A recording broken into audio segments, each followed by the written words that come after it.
साथियों नमस्कार। 14 जून का दिन, आज की बात आपके साथ शुरू करते हैं।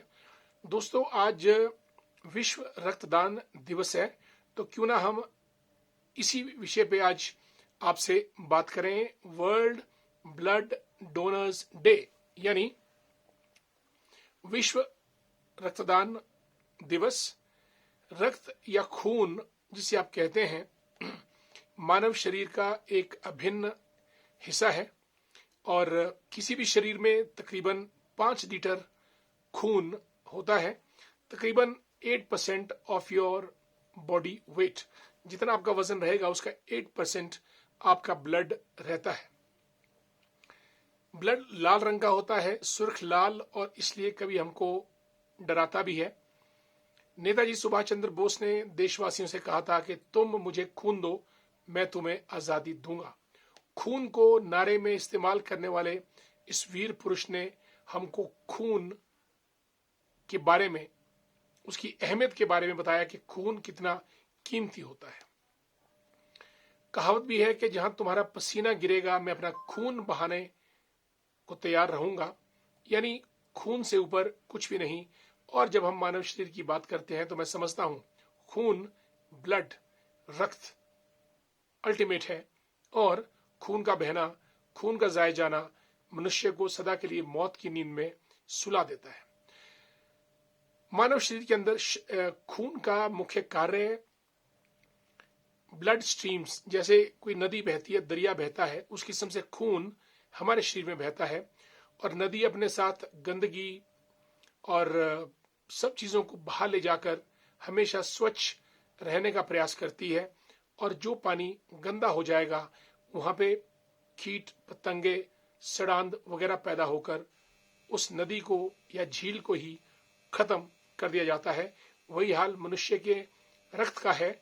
जब तक प्योर प्यूरिफाइड रहेगा आदमी जिंदा रहेगा, और जब इम्प्योर ब्लड हो जाएगा कई किस्म के वायरसेस, बैक्टीरियाज पनप जाएंगे, मानव को डिजीजेस लग जाएंगी, असाध्य रोगों का शिकार होगा और जिंदगी खत्म। दोस्तों, ब्लड 4 कंपोनेंट्स का बना है। अगर हम इसकी संरचना पे ध्यान दें, ये एक स्पेशलाइज्ड बॉडी फ्लूइड है जिसके 4 कंपोनेंट्स हैं। पहला कंपोनेंट्स प्लाज्मा, यानी जो एक झिल्ली, जो एक हमको लिक्विड टाइप चीज दिखती है, प्लाज्मा सबसे बड़ा, ज्यादा क्वांटिटी में है रक्त में। और red blood cells, white blood cells 3, और चौथा कंपोनेंट प्लेटलेट्स। यानी अगर हम एक ड्रॉप ब्लड की लें तो उसमें हमको मिलेगा plasma, platelets, red blood cells and white blood cells. इनको मिला के खून बन जाता है। रंग ईश्वर ने उसको लाल दिया है ताकि इंसान को खतरे की घंटी हमेशा बजती रहे।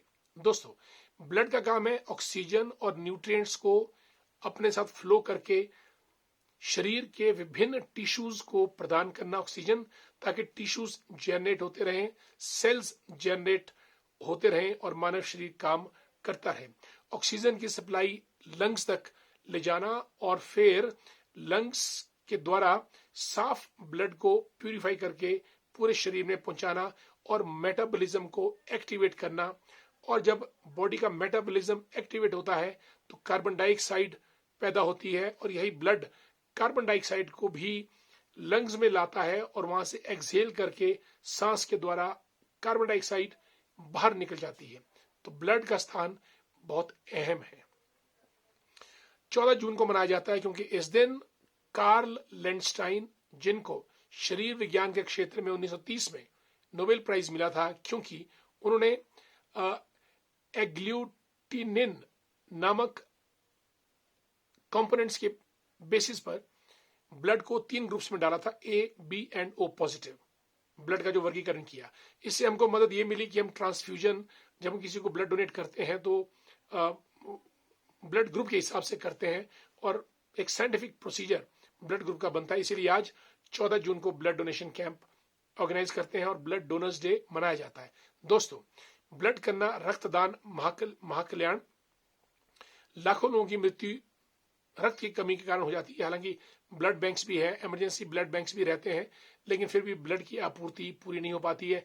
एक्सीडेंट्स है, असाध्य रोग है, और कई रोग तो ऐसे हैं जैसे थैलेसीमिया, हेमोफीलिया, यहाँ पे तो constant supply of blood patient को देनी पड़ती है और इतना ब्लड अवेलेबल नहीं हो पाता है। इसलिए रक्तदान करना चाहिए, क्योंकि 48 घंटे के अंदर जो आप रक्तदान करते हैं वो बॉडी में दोबारा से वापस रिप्लेनिश हो जाता है, और प्रत्येक 3 महीने के बाद आप ब्लड डोनेट कर सकते हैं। और हार्डली 8 से 10 मिनट आपको ब्लड डोनेट करने में लगते हैं, हालांकि पूरा 1 घंटा चाहिए जब आप ब्लड देने